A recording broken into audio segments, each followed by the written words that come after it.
Hello, everyone, and welcome to Divide and Conquer. We're named as such because of our intent. What is our intent? Well, we are a group of sport and performance psychology consultants. Also, we are contractors that fall under ARD, the Army Resilience Director, which you can find on Facebook and Twitter at Army Resilience. And we are currently at Fort Polk, Louisiana. Each episode, we pose a question or issue related to resilience and or performance enhancement that we as a group will conquer through our individual answers. You'll find out pretty quickly that our perspectives and stances can often be divided. So we hope you enjoy our take on today's question, which is, do men and women perceive performance differently? And before we jump in, I should introduce everybody. So my name's Diego. And directly in front of me, we have Coach Jess. Coach Jess. And make sure to get her title right this time too. And then next to her, we have Marius. No longer Coach Marius. Yeah, no longer Coach Marius. The titles have flip-flopped. Well, first, I'm going to say I'm going to be generalizing here because obviously everyone is an individual. However, I think there are some trends that we can pull out from not just the research, but anecdotal evidence that we have based off of the populations that we've worked with. I do know one thing about men and women and performance. So if you look at the way that men and women apply for jobs, which could be a direct indication of how you view performance and how you view your ability to perform, women tend to not apply to jobs if they feel as if they don't meet the criteria that's listed. So if I see something listed and I feel as if I don't have those skills, I am unlikely to then apply for the job. Where men are typically the ones who they read, hey, here's the job outline, here's what we expect as far as the performance that you need to hit, the duties that you'll be responsible for. Even if they don't meet the qualifications, they're likely to apply. And so therefore, you can see where or interpret that men and women potentially perceive performance differently as far as maybe forward thinking or future thinking of, well, maybe men are more forward thinking, more future thinking. Hey, I'll figure it out. Hey, I'm willing to potentially put myself in a position to have to learn said skills that I don't have yet. And women maybe are looking at performance as current or present.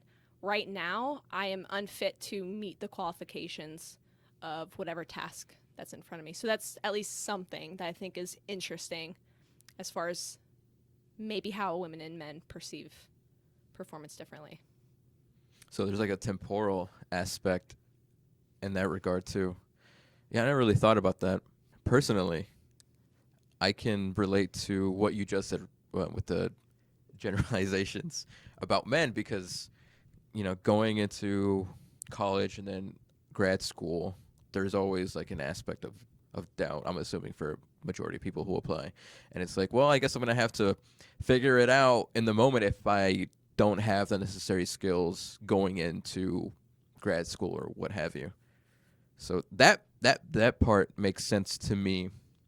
But it's funny because while that might be the case for me, there's a trend of men dropping out of undergrad, and there's higher education is being dominated by women, which for whatever reason that's the case. But maybe there might be a change in that particular trend. Mm-hmm. But at least there's some anecdotal evidence to back what you just said, Jess. And actually something else that I've heard more recently was, as far as leaders, if you ask them who's responsible for this performance outcome, males tend to use I. So I am responsible, or I did this, I did that.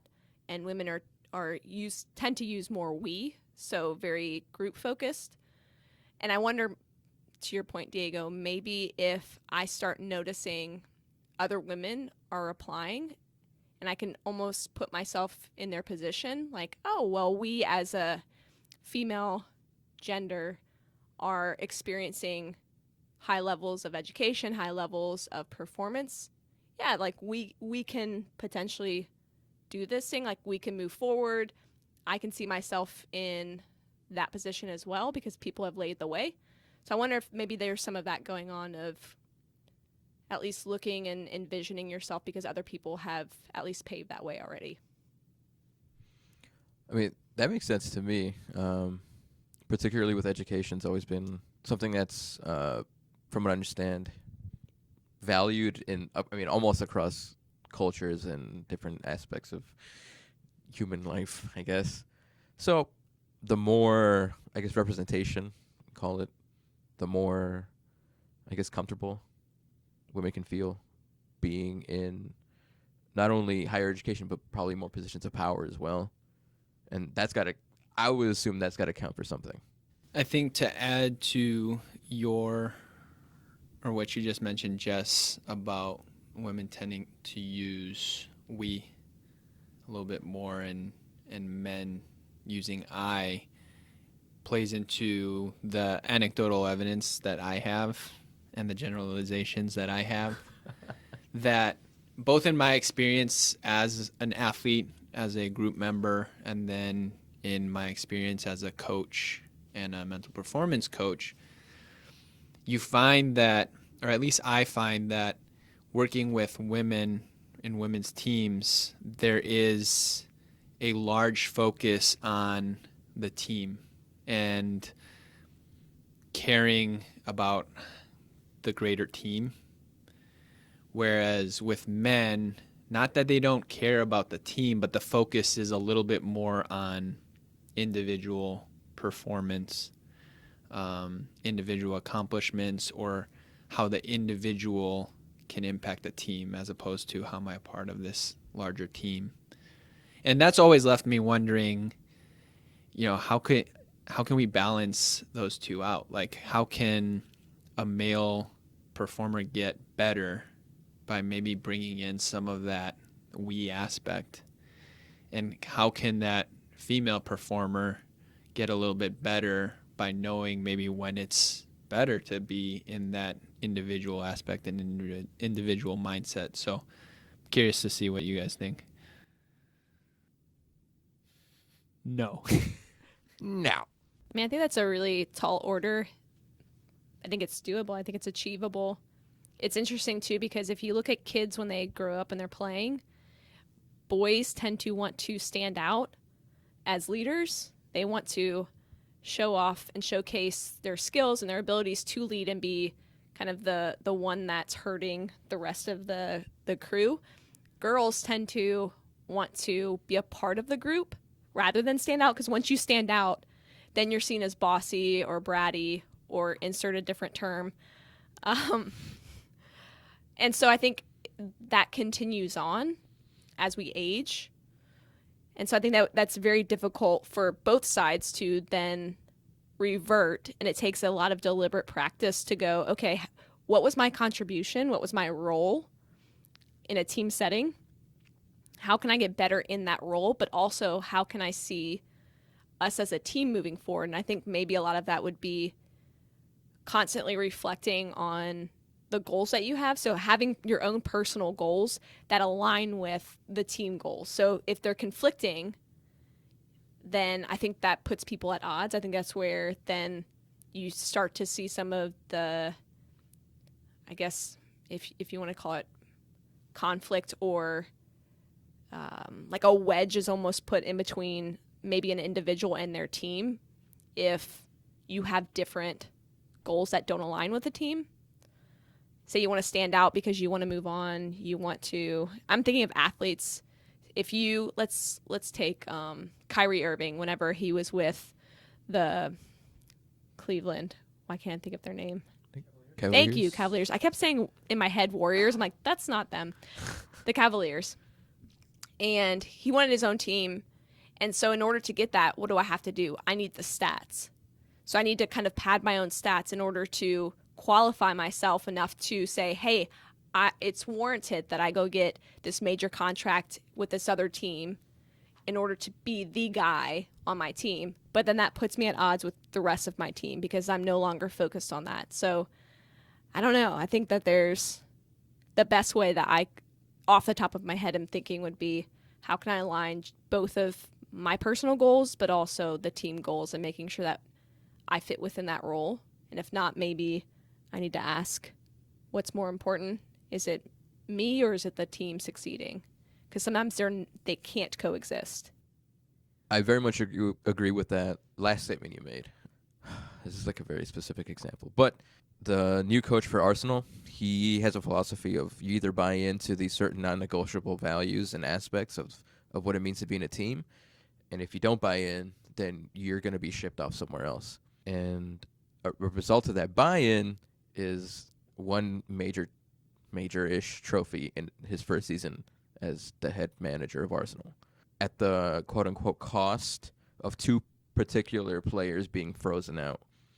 One for particular attitude issues, and the other one lack of discipline in terms of their gameplay. They refuse to track back, they refuse to defend properly, refuse to maintain the overall shape of the team. However, because they're two high-profile people and they're not bought in, it's all the headline. So if to extrapolate that to a much smaller team, I suppose, there's no media to constantly shed light on that aspect, but there's still the effects of either those two individuals being frozen out that don't buy in. And I think it's not just conflicting goals, individual versus collectivistic goals, but there's values involved there too, right? So, if it's a particularly headstrong individual who wants to achieve all that they can, I can see it being difficult to reconcile individual goals versus group goals, even at the cost of, regular contribution or the cost of their position in the team, because they refuse to align their goals and their values with helping the overall group achieve whatever it is the goals are set for that group. Hope that makes sense. It does. Also, Marius, maybe I can play off of your question and then throw a question back at you. So if we think about the Army, is there space for individual and team goals? Should it just be team goals that people are working off of? And then kind of more specifically, how do you see women and men, or do you even see women and men having different roles within the Army based on how they perceive performance? So in regards to the first part of the question, if there's room for individual goals within the team goals, I think a great way to think about that is kind of what you were describing previously, is having the awareness of what your individual goals might be and how they might fit into the team goals. To use Diego's example, if you have individual goals that conflict with the team goals, nothing's going to get done. You might achieve those team goals, but you'll be painted as a bad person or, bad teammate, and that could hurt your individual goals later on. Definitely doesn't help the team. Or the team strong arms you, and then you're not getting your individual goals, but the team might accomplish it. It's just kind of a lose-lose situation. So I think if you have the awareness to know clearly what your team goals are and how you can contribute that and how you might be able to accomplish individual goals on the way, or to change and adapt some of your individual goals, and then also see how team goals can maybe set you up for certain individual goals later on. When I think back to your Kyrie example, that partnership with the Cavaliers went south, right? He was friends with LeBron, and then, that ended poorly. And I'm curious if he would have just played his best within that system instead of trying to rack up individual accolades, he probably would have still gotten a team. People would have recognized that talent, would have recognized that, he's putting the team first and doing these things, and still would have then able to accomplish individual goals later on. It would have set him up maybe for more success than him getting the individual accolades, but losing the respect of teammates on that team and then getting shipped out. So I think there is room for it. Sometimes it might not be in that moment, but I think when you have awareness and you're very clear on what the team goals are, what your individual goals are, that can begin that process of figuring out, okay, how am I going to work within this structure, accomplish some of the things that I want, maybe postpone some of the things that I want, but by going through the team success, I might actually set up myself for individual goals later on. When it comes to the Army, the way that I think about this is that there might be a lot of things that you don't want to do through having to live the Army life, but by doing that now, it can set you up with skills, whether it's just discipline, time management, even things like that, that will help you accomplish individual goals when you have the opportunity to do so. When maybe you're no longer accountable to a team, maybe you're not part of a team within the Army, and you can go out and kind of do more individual things, that time has set you up. So I don't know if I answer your question, but that is the way that I kind of think about this. And, you know, I was reading back to the question of like how men and women perceive and interpret performance differently. And I think the important thing to realize is, and we've spoken about this many times, but it's having that awareness. Like, where are you? How do you interpret that performance? And then utilizing that to become an even better performer, right? You might be a female that is more on that individualistic side. It's like, great, own that. Let's see how we can work with that in order to become even a better performer. Maybe it's incorporating some more collectivist attitudes in there. You might be a male that has more of a collective attitude that would be generalized to women traditionally. It's like, that's fine. You don't have to necessarily change that, but you can adapt it to a way that's going to help unlock more from you. So that's the way that I see it, is just building that awareness, and then from there you can start working with what you've got. And I didn't answer the second part of your question. I think something that's interesting that we haven't necessarily discussed, but we've kind of talked around it, of these individual goals.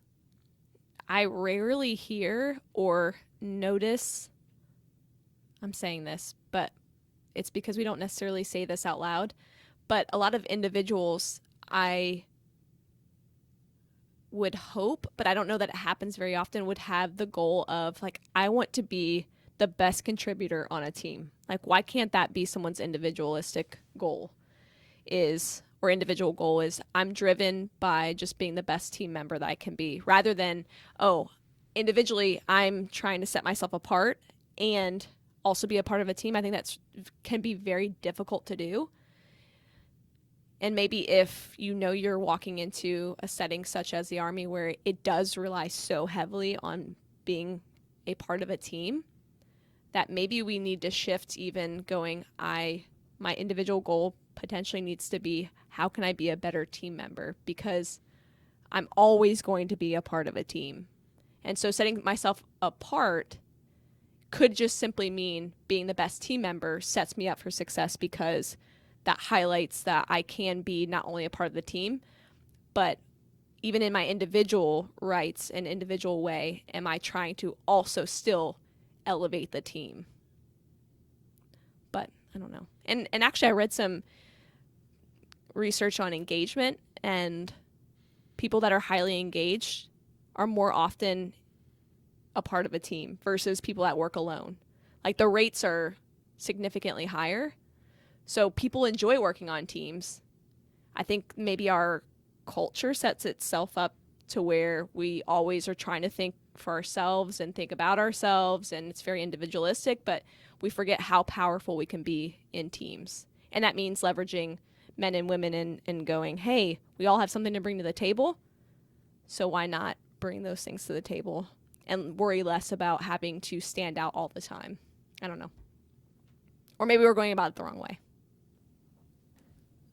When you said that last part about maybe our individual goal is being a better member of the team.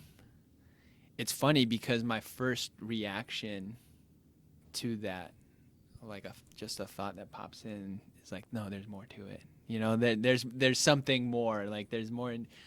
But after that initial reaction, and so I can understand how it doesn't seem like enough, right? Because like you mentioned, our society and our culture does push this individual success, right? And you have to do it all by yourself and all these things. But having thought about it, it's like, yeah, if you are a phenomenal member of the team, I have no doubts that you've become better as an individual. If you've contributed to some great success that your team has accomplished, you've somehow got better as an individual. And you can then go off and do your own thing, and you will be set up for success. And I think that's kind of what I was trying to get at, of that awareness piece of knowing what you want to accomplish as an individual, but also knowing what the team is trying to achieve.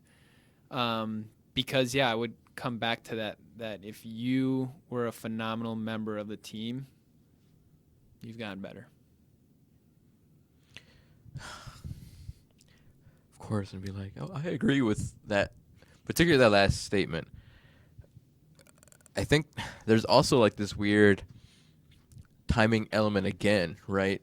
So, correct me if I'm wrong, but I think a big part of why there might also be a individual goal versus collective goal conflict or clash is because of the timing element. So, now we're hearing trust the process all the time, right? And that takes a while, not only to develop a process, but to implement it and then see the fruits of that process.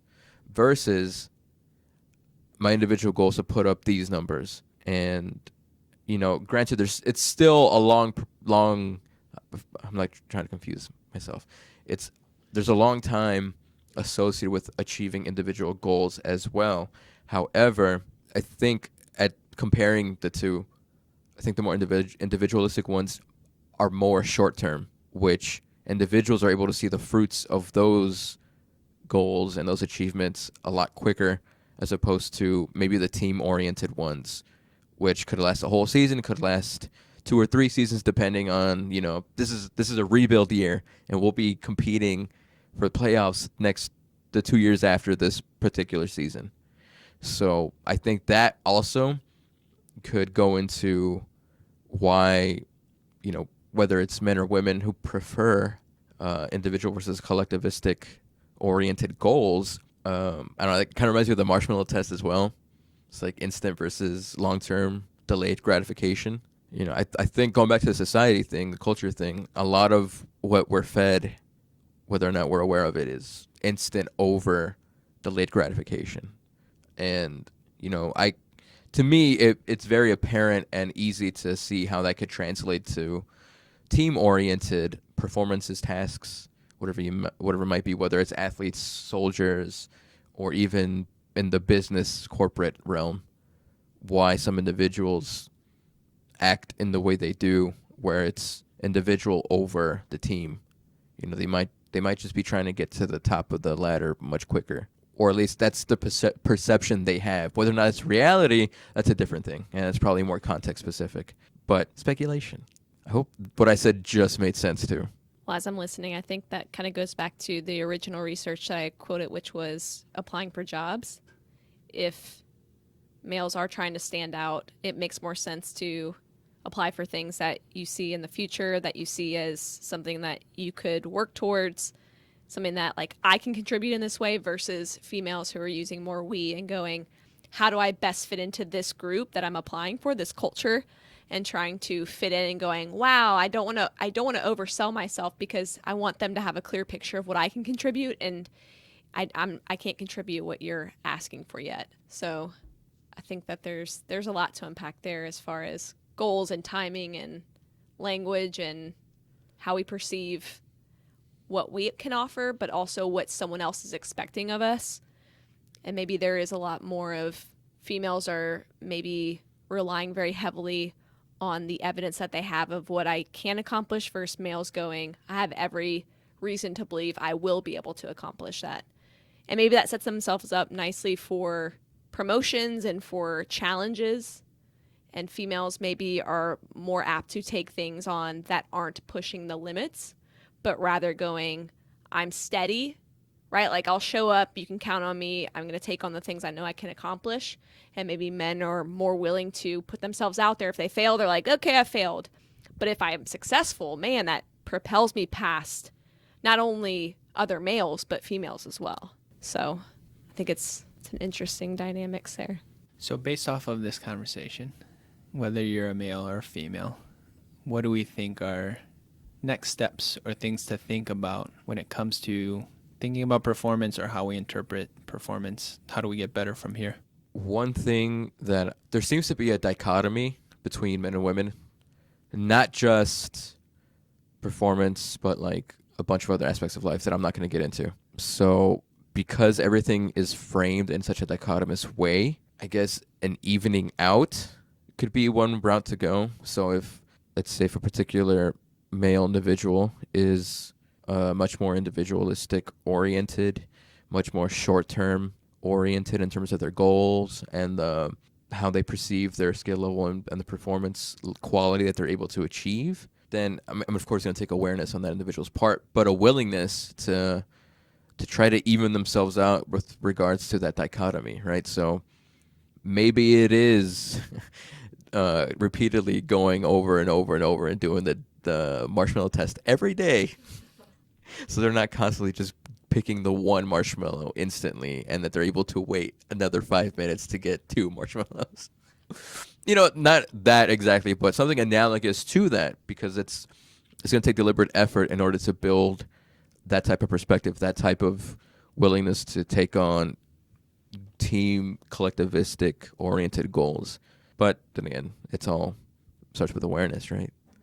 And whether or not the person is aware, but also willing to want to round themselves out. And that's something that you can only control or influence so far or so much. Grammar. Diego, I like what you said there. I think an evening out on everyone's part is healthy. Being balanced is really healthy. And for males, if it's, I do find myself, yes, being very temporal, being very quick to move on from goals, being maybe I don't know if too quick, but getting in the habit of thinking about how I've contributed, but haven't looked beyond myself, maybe asking, how did other people contribute? How did my circumstances contribute? How did my environment contribute? The team. So that way I'm having an accurate portrayal and understanding of all aspects that led me to be successful. And then for women, maybe thinking through, well, how can I start thinking ahead, not just in the moment, but where am I going? And how can I contribute? What do I have? What skills do I own that can help propel a team forward? So that way it does set me apart a little bit. It does get me to think, how can I take some risks, calculated risks? So not just going out there and putting myself out there and saying I can do all of these things, but going, no, where would I like to up my game and elevate my game? Whether it's I would like to shoot for a promotion, mentor someone, gain some new skills, whatever it is, go back to school, you name it. Putting yourself out there and then again getting that accurate understanding of here's how the team helped, here's how my circumstances helped, but also here's how I individually contributed.